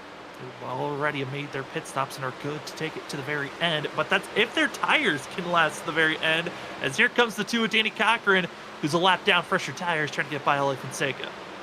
Yeah, just see how much grip the tires have over even the 24, who has only 17 lap on tires. So it's a 17 lap difference pretty much there. Or sorry, I should even say really only about a 13 lap difference between those two. So this shows you how much more grip you have on those fresher tires as Cochran's able to fly by this group and try to go back up here, pass Trenton Jump. So when it all cycles through it, Tyler Dingler hitting pit road, he will get his lap back. That is what the 2 machine is going to be hoping for most likely. But right now, it seems like, you know, like you said, Sam, I think Trenton Jump is in the catbird seat. I mean, he's sitting right now with about a 2.5 to 2 second lead on Nick Crawford and only 1 lap older tires on that 46. He did an excellent job in and out of pit road that really allowed him to get away from the rest of the field. He has been doing a great job. Season 2 champion of Trenton Jump. Didn't have the season he wanted last year when he found himself caught up in a little bit of mishaps between himself and Ethan Smith. Both drivers this season have made it to the Elite 8. And Trenton Jump going to be setting himself up to go to Charlotte in 2 weeks at 1.5 miles where the 46 has shown strength before to try to go for his 2nd championship. He'll be the first driver to have 2 championships in this truck series. We've got 3 seasons, 3 different champions. Who is going to get to victory lane as Tyler Dangler couldn't last any longer. He had to go into pit road. And Zach, it's down to just 30 laps. Are we going to stay green, or could a caution change this whole entire strategy up? Well, it's ISRC. I think a yellow is never without question for sure. I think these guys, they race hard every single lap, and I think that level of racing hard only gets, you know, that much more tough as the run goes on and gets closer to the checker flag. So we could see, you know, someone battling for a simple position that ends up in a tussle, and we get that quick yellow flag that brings us back all together, and then it is on from there because drivers will not be saving anything. They're going to be driving qualifying laps around this 1 mile racetrack here at the Dover International Speedway. So it's going to be fun to watch how that shakes out if we do get it. But right now, Trenton Jump just trying to hold on to the gap he has over Nick Crawford. He's got a lap car of Matt Upbrook, 6 laps down, trying to get by our leader. Will do so. But that, a little bit of exchange, and Matt Upbrook putting the pressure. That was a full second practically gone and dusted for a second there as Nick Crawford has cut this distance down by a lot. It is now down to less than 1.5 seconds. I mean, this race might not be over just yet, Zach, with the way that Trenton Jump's running and Nick Crawford is pushing those tires. We could still see a battle for the lead just yet. And also, Ole Fonseca within 2.5 seconds of our leader. It's not over between our top 3. It definitely is not. I mean, they're close enough to where if something happens, they'll be right there on top of each other. And Nick Crawford continuously gaining on Trenton Jump each and every lap, but this is similar to what we've seen the last run where Trenton Jump seemed to kind of fall off in that mid portion of the run and then kind of brought it back once Nick Crawford caught him. And I think that's what we could see play out here once again because, again, catching somebody is easy to do in my opinion, but passing them is a completely different story. And I think that's where the 74 might struggle because as soon as he gets within 0.5 second of that 46, he is going to have a ton of grip loss just from the arrow push that you'll get from a truck ahead of you. As right now, the 24 Fonseca getting around the 53 Eric Stamp there, a lap down machine. It's by the lap down machine. And Jump, we get by Jesse Thornott, who is now the in-between driver between first and second. More drivers coming into pit road. It's Sean Forbes. He tried his best, but it just wasn't enough. The caution flag never flew. That was necessary for him to get on back onto the lead lap.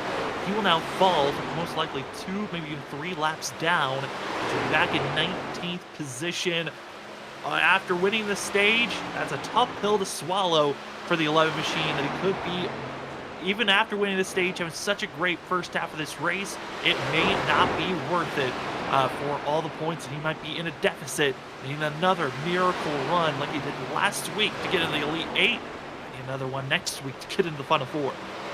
Yeah, that's a gut punch right to the stomach too on that 11 machine. I mean, dominant first stage, just did not have the fuel to make it to the end of it, and had some issues there with, you know, having to come to pit road while the pit was closed. And it just shows you got to have everything planned out. You can't come into these races thinking something's going to happen. You got to know it's going to happen, and that is what I think this 11 machine probably overestimated just a little bit. Was, you know, hey, I can go 70 laps, but they didn't think about that extra lap around, that other extra lap added from the pace lap. So you got to think about those little additional things, because sometimes those minuscule amounts in decimal points can come back to be the race winning move and the race losing move, and it possibly has been that one for John Forbes. And if you'd like to now, just up in the chat, if you want to interact with it, coming to 20 laps to go, do you think we're going to be having a yellow flag come out? Yes or no? As drivers are pleading over the radio, Cody Reed just praying for someone to bring out a caution, because the 25 is realizing the mistakes of pitting so early compared to the rest of the field. He is dropping like a rock, now down to 13th place. Zach, this is a net negative of 5 positions. He was battling up around 8th and 9th place before he decided to come into pit road, and it all circles back to lap 63 when he got into the wall. It really does. That is where it all kicked off for him, and just shows you one simple mistake like that, just one little mental lapse of a judgment, get into that outside wall, and it can change the whole inflection of your race. And right now, Reed, like you said, he's hoping for anything to keep him on this lead lap, because quickly he's getting caught by Trenton Jump. I mean, he's still got at least a couple seconds back to Jump, but I mean, it's not far. I mean, you'll see out of 4 there. There it is, Jump, and I mean, you're going to have Uppbeat go around you now. This is dire moments for the 25. It looks like he'll be going a lap down here quickly, and I mean, he could, if someone else goes a lap down, he loses that lucky dog potential. This 25 could come out of here in a big hole. 3 playoff drivers in line, 3 very different storylines. Cody Reed leading those. That is hoping that he does not go a lap down from Trenton Jump. Jump leading this race, but hoping that the gap behind him doesn't shrink anymore, as Nick Crawford is less than a second away from our leader. But how aggressive will Cody Reed be willing to hold back Season 2 champ of Trenton Jump to fight to stay on the lead lap? He is on so much older tires, really doesn't have the tires to fight back. But how aggressive will he be? Here we go, as we've got ourselves the final push of who's winning here tonight with 16 laps to go. That it is, final push indeed, Sam, and I think the 25 is going to make it as tough as he possibly can. There's no way he cannot fight this 46 and just let him go clean sailing on by, because Zachary Peterson is not too far up the road in the 96 ahead of him. And if that 96 gets lapped, that takes him out of that lucky dog potential. So he needs to hold the 46 back as long as possible here to be able to make sure at some point, if he still does go a lap down, he's still in that lucky dog position. So we'll see how long the fight takes. But I think if you're Nick Crawford, this is your opportunity. You need to pounce on this, and you need to make sure this 46 is not able to get away and scamper through these lap trucks. The gap between first and second at one moment was 2.5 seconds. It's now almost down to a half a second as Cody Reed did his best to defend for a lap and a half, but that was all that he could do as Trenton Jump gets by. But now Jump's got even more troubles, because he's got Matt Uppbeat that he just got passed by, and Matt Uppbeat just defendingly just going to get up. Respectable move by the 15, as now the 46 tries to move on by, and Nick Crawford, this is the worst sign you could ask for the 74, because he just closed in all this gap, but now he's got lap traffic to get by. Exactly. This is not what Nick Crawford wanted to see. He wanted to see those lap trucks play a little bit more of a factor here. But it looks like Trenton Jump, he's definitely liking what that situation played out, because right now he's got smooth sailing and just Zachary Peterson and Martin Morales directly ahead of him. That should play a factor here.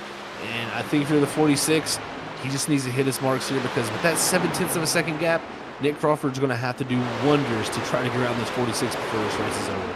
See here for third place, Ollie Fonseca. He's got a ton of lap traffic in between. He's trying to get by Kyle Rochelle as the 21 moves high, gets out of the way. We leaders trying to get by lap cars as quickly as they can.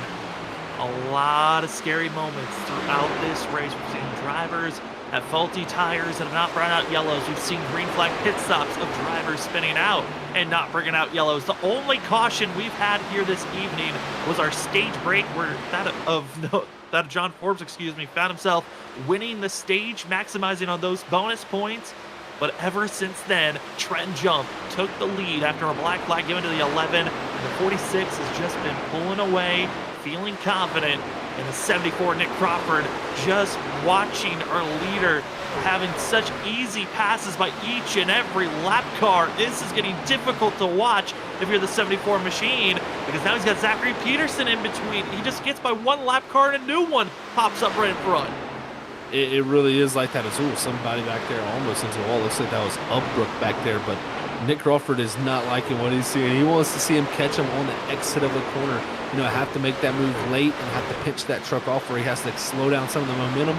These nice, easy passes on entry where everybody's just letting him clear. That's not slowing Trenton Jump one bit down. And Nick Crawford able to get the pass done on Peterson, but it wasn't the easiest pass in my opinion. He still had to make sure he cleared him on the exit, so I had to probably lift just that tiny bit to make sure he didn't slide up into that 96. And here comes a new factor that could be an issue for Nick Crawford, because Tyler Dangler, fresh tires, closing in, about to make the pass on Nick Crawford in the 74. 17's trying to get by the lap car that just went a lap down to Zachary Peterson, which if Nick Crawford loses any more ground, this could be a 100% loss. 7 laps to go, and it might be a factor of if a caution comes out, that might be the only chance for Nick Crawford to close in on our leader, as Trenton Jump is just seeing a little bit more fresh air in front of him, as the next lap car is going to be his teammate of Logan Brakey. It is Brakey. He loves to see that sight there. Brakey right ahead of him. And, this is crazy. 6 laps to go here. We've only had that one stage yellow all night long. No yellows for any type of incident, and that has shook things up, man. I mean, looking back at the last couple races here, they had 3 cautions in Season 2 and then 5 cautions here in Season 3. So only 1 caution here tonight with that stage break. This has been all about long-run pace and making sure you're consistent with your lap times. Getting your consistency, 5 laps to go. So many different storylines have brewed up to this point, as Trenton Jump trying to lock himself into a race at Charlotte to run for a championship, to race for the Final 4, an opportunity to go get his 2nd championship in the ISRC Truck Series. Nick Crawford trying to get the win so he can give himself another chance for a championship, as he did not have the run he wanted last season for the Final 4, as he was taken out so early by Danny Cochran, who inevitably would win the championship. And now Ollie Fonseca, who's almost 3 seconds back, he is swarmed, and for Ollie, he's probably in the most fearful spot, as he's around a lot of cars that if they have issues, he can be caught up in a big mess. As our leaders coming out of turn number 4, 3 laps to go. Only 3 miles left here at Dover, and Trenton Jump will be in victory lane if it stays this way. As he's going to love this. He's going to be going to Charlotte with a chance to go win a championship if he can get this checkered flag. And man, we could see the first 2-time champion. It's going to be within the possibilities, and it is going to be fun to watch when we get there to Charlotte in 2 mere weeks. 2 laps of stress and anxiety for Trenton Jump. This lap, 2 to go. If a caution flag comes out on this lap, we will head into overtime, but he's hoping for the white flag to turn this race official, where the 46, you'd all have to just survive, as through 3 and 4, Trenton Jump, what a season he's had. The drought of finding himself in the victory lane last season, now looking for another win, as the Lariat Productions white flag is out here at Dover. Trenton Jump, a driver that won a championship back in Season 2, had so many highs, so many lows. A lot of his speed was always at the road courses, but tonight, give him an opportunity. He won back at Darlington, and tonight he will find himself winning at that of Dover. Lock him into the Final 4. Trenton Jumps fight for a championship.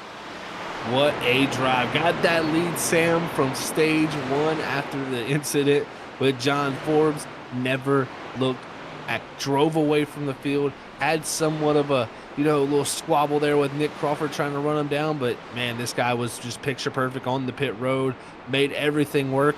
And that's what's going to give him the opportunity to be the first two-time champion here at ISRC. And he's going to be one of the favorites, no doubt, to watch out for in that Final Four.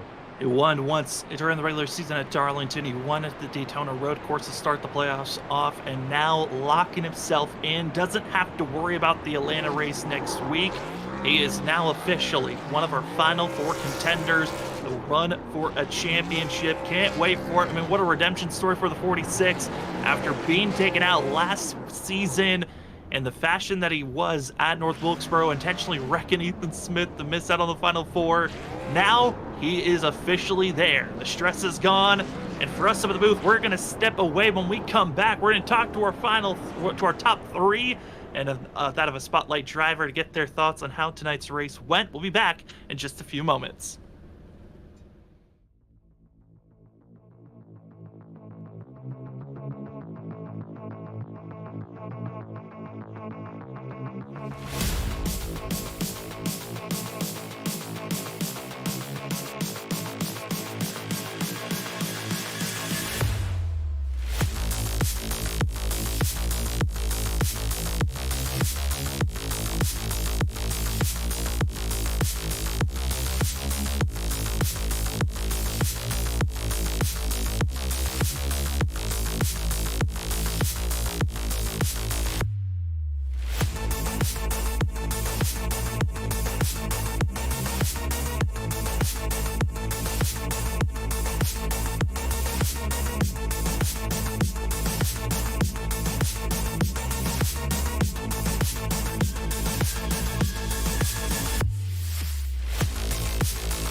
Welcome back, ladies and gentlemen, to the post-race show of the ISRC Race Car Graveyard Truck Series. It's the first race of the round of 8, and this driver has won and locked themselves into the Final Four. Trent Jump in the 46 machine gets his win here at Dover. Trent, congratulations on your third win of the season and the one that has propelled you into the Final Four. Congratulations, man. How are you feeling after this one? Bro, freaking ecstatic. This is like by far the biggest win so far in this league for me. I've been running my rear end off all week just to try to get this thing done, and I'm just surprised. Like, I led most of the race and we didn't get a caution here at the end. So like, I'm just in shock that I didn't have to fight off a late race yellow like I always have to, and then either win or get screwed. But no, it was a good race. Everybody raced clean. I mean, it's exactly how I wanted it to go, so I can't complain, and I'm so excited to be in the Final Four in 2 weeks. Yeah, Trenton, man, this has got to be great for you, man. Possibility to go get that second championship here and be the first one to do it. But, man, I mean, you did an excellent job. You got out to that lead after Forbes's mishap there with fuel. I mean, how important was that clean air to you, man? Because once you got out there, the 46 was no doubt from there to the end. Yeah, I think just watching John drive away in the first run with the clean air, and then like kind of feeling the tires get hot because I was still close enough to be within the dirty air, and like feeling the clean air, I was like, I'm not gonna lose this. Like I can defend this. Like, they could run up to me from 3 seconds back, but I know as soon as they get within that 5 to 7 tenths of a second range, they're just gonna start hitting that dirty air, and their tires are gonna start getting hot. Just with the John thing, I don't even know like what happened. If I hit him, like, I'm sorry, I got to go back and look still. I don't even know what happened. I don't know if he ran out in front of me. I don't know. He lifted so hard and the caution wasn't even out yet for the stage. So, if I did hit him, apologies at him. That's not who I am, and that's not how I race. And me and John don't have issues. So, but yeah. Yeah, I mean, from our point of view, Trent, that incident looked like he just automatically clutched it, and the closing rate just bing, bada bing, we both hit one another, and the 11 kind of got the worst of it. But he kind of ran out of fuel, had to go into pit road. And that's what happened with that situation. But man, let's go back even further back than that stage caution. Last season, you didn't make the final four. Man, how does it feel knowing that you're now fighting for a championship with tonight's win?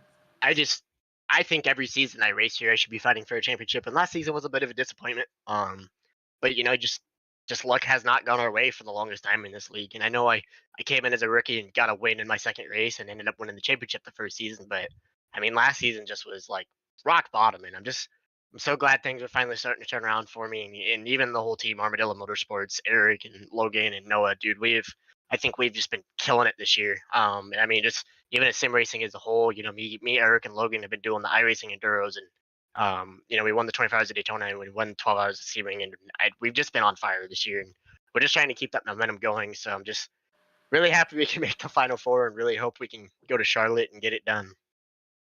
Well, we can't wait how you're going to perform in Charlotte in 2 weeks. But before we let you go, the floor is now yours for any more shoutouts. Yeah, I just want to thank the admins for running this thing, dude. It's one of the funnest leagues I've ever been in. There's been high points, there's been low points, but it's been a blast. Obviously, I want to thank you, Robert, for running Freaky Fast. You guys live streaming this. I love going back on weeks like this and watching the broadcast. I want to thank my teammates, Armadillo Motorsports, Eric, Logan, and Noah, and TJ, the owner, and just want to thank Justin at Color Teal Graphics for painting this beautiful truck that I have the pleasure to put in victory lane on weeks like this. Well, that is going to be your winner here tonight. Trenton Jump, congratulations on your third win this season, locking yourself into the Final Four, and good luck next week at Atlanta. Thank you, boys. Well, from victory lane, let's go to second place, where we got Nick Crawford in the 74 waiting in line. Nick, it's Sam and Zach up at the booth. Congratulations on second place, man. How are you feeling after tonight? Because that looked like a grueler with only one caution throughout this whole entire 170 lap race. Hi guys, is this 2 weeks in a row? Am I consistent? Yeah, I actually do like Dover a little bit, but it was a hard race. Dirty Air was just the killer tonight. If you couldn't get past somebody really early, you were kind of just stuck there, and there were several times where I got stuck, but it was a long green race, and it was kind of surprising because, I mean, Dover can go either way, so it was surprising, but it was good for me. Well, Nick, I tell you, man, it definitely was a good run for you. I mean, how confident does this make you heading into Atlanta next week? Because you got decent stage points there, but to finish second with the 5 points you had over the competition, and Mark Whitley not be here, how does that make you feel heading into Atlanta? And kind of how does tonight maybe with the tire wear get you prepared for there too? I don't know. I haven't tested at Atlanta pretty much since they changed it over to the super speedway, so it's been a while. But from what I remember, the trucks are just slow enough to where it's kind of a one-lane super speedway in a sense with tire wear. So I'll have to check on that and see if there's any advantages in other lanes, but it might be kind of similar to tonight, just a one groove race, and then trying to get the run off the corner with the long straightaways. I think we're in a pretty good points position, but you never know what can happen. Somebody can score a bunch of points, and then you get none in the stage, and then you get a bad finish. It could all be taken away in an instant. So just got to keep being consistent, finishing at this point top fours to get into the top four at the end here. And I think we're doing pretty good. I would say you're doing very well, Nick. Looking at the points, they've just been updated. You have a 15-point advantage over fifth place in points at that cutoff marker. So you certainly have a good buffer to come into this race with a win back at Nashville that gave you that 5 points buff on top of a great performance like today. You're looking pretty stout for Atlanta. But, man, take us into tonight a little bit deeper. How was it trying to get by lap traffic? Because we saw you close in on jump, but then it just looked like there was just too much to be gained back. It's one of those things that I struggle with, is just being fast overall. It's more than just saving the right front and then running fast laps. You got to know when to save the right front. Trenton was really good with that tonight. He would get out to a really good lead, and then once we got clear track in between us, he'd kind of back it up, I think, and then he was saving tire, and then once I got to him saving tire, and then the dirty air just made it impossible, and then lap cars were left and right, and I don't think I got really many favors, and that's okay. Lap cars, they get to race too, so just hoping for him to hit the wall or something. But dirty air was it was going to be impossible to pass. Even if I did get there, all he had to do was run the middle line, and it would have been impossible. Well, you did come away with second place. A great buffer heading into Atlanta next week. Can't wait to see how you perform. But before we let you go, the floor is now yours for any shoutouts. As always, I gotta say a shout out to my beautiful wife. She's amazing. Gonna go see her right after this. I want to shout out to Revline and Champion for sponsoring the car. They're great teammates. Shout out to my teammate, Mr. Norris. He's always a great help, gives me so much information throughout the week when I can't practice, and I give him back too. It's not just him. And then, of course, shout out to you guys. You do a great job with broadcasting. I love going back and watching the race. Well, that is going to be second place finisher Nick Crawford. Congratulations on second, and good luck at Atlanta next week. That is going to be the 74 of Nick Crawford. Congrats there, Nick. Thank you. Well, from second place, let's head to third with Ollie Fonseca in the 24. Ollie comes away with third. Ollie, what a run for yourself here tonight. I know that you probably want to find yourself in a victory lane with how well you were running, but man, you're doing exactly what we said last season of if you had made it to that of the round of 12, the round of 8, you're a threat to watch out for, and you certainly did prove it here tonight. How are you feeling after this Dover run? Yeah, just pretty happy about it. I know it wasn't really the finish I've wanted. I really want to get a win, sometime soon. I know it's been a while, and it did come at this track last season, so I was practicing as much as I could all week, and it was really just all about tire saving. I just saved as much as I could. I did several long runs during practice, trying to perfect it a little bit, and yeah, I just didn't quite have it. I will say, right before that pit stop, I really wish Trenton and Nick had stayed out a little bit longer because I really felt like I was starting to reel them in. And then I came down pit road, and I'm not really sure what happened there. I think I just kind of had a slow stop. I don't know. I thought I got on and off pretty well, and before I knew it, Nick was in front of me, and there were probably like 4 or 5 lap cars in between us. So had to work through them, and that kind of killed the right front a little bit. And from there, it was just managing it and coming away with a podium, which is all we really needed. Just I want to get a win, but those will come. I'm just excited to be in a good spot to make the final 4. Yeah, Ollie, like you said, in a good spot heading into Atlanta next week, man. So that's got to feel good for yourself. And you brought up the point about tire saving. That's what tonight was all about. How tough was it managing to save those tires, but also keep track position? Because we've seen a few guys that dropped back and tried to save, but it just seemed like getting yourself farther back there just made things that much tougher with the dirty air. How important was it for you to stay up inside that top 5 like you did all night and still save the tires? Yeah, when I fired off on both runs there, I wasn't really in save mode for the first 2 laps. It was all about just kind of securing my spot and falling in line and getting in a good position where I wasn't gonna have someone beating on my back bumper, but I could still size up the guys in front of me. Just once after 5 laps or so on the run, you were able to kind of save, and I was lifting way early, just every corner, and I just kind of let the truck come to me. But yeah, the dirty air was a pain tonight. That first stage, I caught Trenton so many times, and every single time I catch him, I get right up against him or within a car length of him, and it just shoved the nose, and it just turned into a snow plow. So that was a little frustrating, but it's just the nature of this track. Got to have track position. But yeah, just overall it went pretty well, and I can't really complain about it. I mean, still a solid points day, Ollie. You come away with this race. Points have already been updated. You are third in points heading into next week at Atlanta with a 10-point buffer over fifth place. How are you feeling confidence-wise heading into Atlanta next week?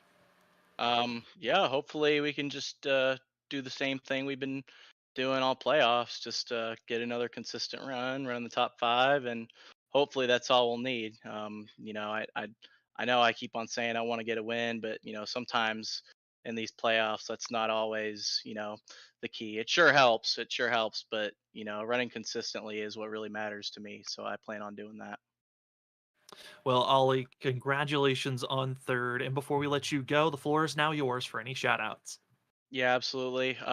Thanks to my parents and grandparents and all my friends that were watching the live stream tonight. I really appreciate it. It makes me really happy to be able to have them support me and hopefully try to get myself in this final four. It'd be one heck of an accomplishment for me. Seeing how far I've come from my start in season two. It was a pretty rocky road, but since then I really feel like I've kind of come into my own, and it's all with the help of those people. So I really appreciate them supporting me week in, week out. Gotta thank my teammate Danny Cochran. He was working with me all night, giving me updates, giving me feedback, trying to help me be a little bit quicker. Brandon, same thing, watching what the leader's doing, updating me on lap times, just doing his job and doing it really, really well, more than I could ever ask. So I'll always appreciate him for that. And of course, you guys up here in the booth, you guys do a heck of a job broadcasting for us week in, week out. So I really appreciate it.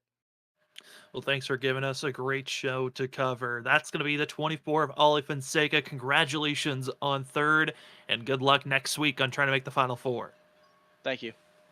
Well, from our top three, let's fall back a little bit deeper into the field from drivers talking about wanting a caution to over the radio. I heard him screaming and praying for a caution. It's Cody Reed back in that of 13th place is where he finishes. Cody, you're in the Elite Eight. Tonight was not the night that you kind of wanted for the first race of the two for this round, but man, how are you feeling after tonight's run and preparing for next week? I'm pretty upset because I felt pretty good going into this race. I've never liked Dover, but doing the C fixed races, the official races this week, and then I practiced a lot with Ollie throughout the week. I felt really confident in my like green flag tire runs. I was pretty good at saving tires, which isn't normal for me. I usually am pretty bad, especially on the concrete tracks, but I was really good all week at that. And at the end of the stage, I think you talked about it. I was like running really fast times, a lot faster than John Forbes in the lead, and I felt like I was definitely one of the fastest trucks out there. I was catching Nick for fifth, and I felt like I definitely could have got probably fourth in the stage. But coming to like a couple laps before the stage, I nicked the wall. Obviously, that's bound to happen with me, and didn't feel like I was approaching it at all. But no, I hit it, and it gave me 40 seconds of damage. So I kind of had no chance for the rest of the race and just fell back. I was really upset about that because I definitely thought I could have finished with a top five and been a lot better off going into next week at Atlanta, which I'm also not really looking forward to because Atlanta is easily my worst track on the service. Whenever we've gone to Old Atlanta in this league, I've been really bad. So I'm not really looking forward to that one either. So I'm probably going to need a miracle if I want to get in the Final Four. Well, never count yourself out, Cody, man. You're only 8 points out, and like you said, you feel like Atlanta might be one of your worst tracks. But what do you feel like you can do this week to help yourself get prepared for there? Because again, that's been a long time since we raced there. I feel like maybe you might be a little bit better than you think. I hope so. I'll probably just do some more practice with my teammates and maybe Ollie here and there. Run a lot of laps by myself. Maybe do some like AI racing or something just to get some practice in. Um, I mean, going into this race, I hated Dover and I was really bad. And then going and actually racing, I was pretty good until I hit the wall. So as long as I don't hit the wall next week, we'll see. Maybe I'll do pretty good. Um, Hearing that I'm 8 points out is a lot more reassuring. I definitely thought it was going to be more than that. But we'll see. I probably still am going to need some help from some of the guys not doing as well. I'd imagine Whitley is going to be back, so can never count him out from winning. So we'll see how it goes. Yeah, it's going to be difficult if Mark shows up for next week because he certainly is going to be running aggressive, trying to steal one of those positions away. But Cody, still a strong performance in the beginning half of this race, and it wasn't where you wanted to finish. But like you said, only 8 points out from making the Final Four. Doable, and we hope for the best of luck for you next week. But before we let you go, the floor is now yours for any shout-outs. I'd like to thank the admins for putting this together, and I'd like to thank you guys for broadcasting and everything. You always do great. I'd like to thank my teammates for, being on my year-all race. Ethan was kind of encouraging me after, I was kind of getting down on myself and everything. Yeah, don't love how he was holding me up for a couple laps there, but that's fine. I got by him. But I'd like to thank all those guys. I'd like to thank my parents. I'd like to thank Ollie for practicing with me throughout the week. So I think that's it. I'll see you guys. Well, that's going to be the 25 machine of Cody Reed coming away with 13th place, but still in reachable distance of making the Final Four next week. Congratulations, Cody, on making it throughout the night, and good luck at Atlanta next week. All right, bye-bye. Well, that's going to be our spotlight driver of Cody Reed. What a run that he got to have here tonight. But, man, our top three on a different level than the rest of the field, you could say, Zach. I mean, our top three were 3 seconds away from one another. Fourth place was almost 10 and a half seconds off of our leader. And it continued to be deeper and deeper on as we look at our unofficial results of tonight's race. ISRC Truck Series, the Monster Mayhem 170 certainly was a handful for some, but Trenton Jump gets it done, gets his win, locked into the Final Four. Nick Crawford, who had the buffer of 5 points coming into the night, now going to be given 10 extra points on that buffer, 15 into Atlanta next week. Ollie Fonseca is going to be third in points going into next week as he finishes third here tonight. Ethan Smith, fourth finishing tonight, fourth in points going into next week, with Malik Kuntz finally breaking the streak of just top 10s on top 5 for the 98. GT Rosari gets 6th, 7th is Noah Steele. That of 8th goes to Christopher Norris, Danny Cochran 9th, and Logan Breakey finished out our top 10. Yeah, and Sam, as we look through the rest of the order, I mean, we talked to Cody Reed there in 13th, tough night for him as he heads to Atlanta next week, but John Forbes in 17th. I think he's the one that we'll all be talking about this week heading into Atlanta is what could have been for the 11 as it just came up short after stage 1 and ended his night early, putting himself a lap down with that, mistake of, having to make the fuel back to pit road. So tough break for Forbes, but we got a week here heading up to Atlanta that these drivers are all going to be definitely preparing big time to try to get themselves in a better position. Yeah, Atlanta, it's going to be a lot of preparation, drivers setting up. Last time the drivers were here at this configuration, Eric Stamp won on a fuel mileage gutsy call by the 53. Who else could find the gutsy call that could find themselves into the Final Four? You'll find out next week. But man, what a week we have here on Freaky Fast Broadcasting.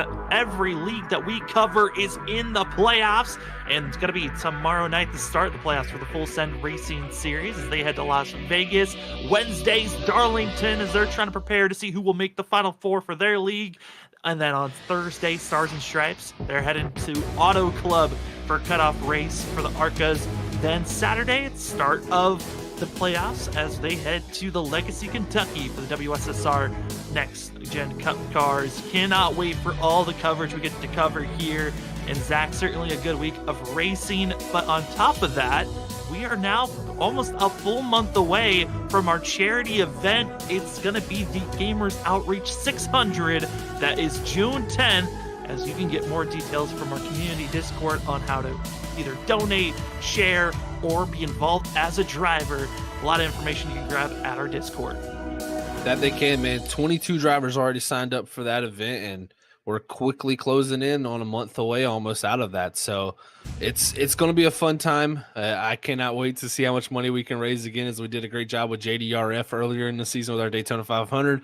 And our Coke 600, I think, is going to be just as good with those Gen 4 Cup Series cars, all that power and all those miles to make those mistakes. So I think it's going to be an up and down night that drivers are going to want to participate in. And remember, it's just a $5 minimum donation to race in it. We would love if you did more, but remember, just $5 to the Gamers Outreach charity, and you'll be able to get yourself in that race, man. So I can't wait to see what more we have coming from that, as we've already raised over $300 on that front, and we'll quickly be hopefully near that $1,000 mark. So thank you to everybody who's already helped out with that, and I can't wait to see how that all plays out. As playoff season's in there, Sam, and it is my favorite time. I cannot wait to see how all these races play out with all 5 wonderful leagues we have. with the fact that it feels like each season that we get to cover is 2 full seasons throughout the year, this is our favorite time for sure. Cannot wait for more racing coverage. It's gonna be that of next week for these drivers. Who makes the Final Four at the 2008 configuration of Atlanta? Hot Atlanta, slippery, slidey, and who can find the tires and fuel to get to victory lane? Cannot wait for it. But for tonight, for myself, Sam Dyer, for Zach Hall, Robert Moyer Jr., and everyone else here at Freaky Fast Broadcasting, thank you for joining with us. We'll see you on our next broadcast tomorrow night for the Las Vegas race for the Full Send Racing Series. See you then on our next Freaky Fast broadcast.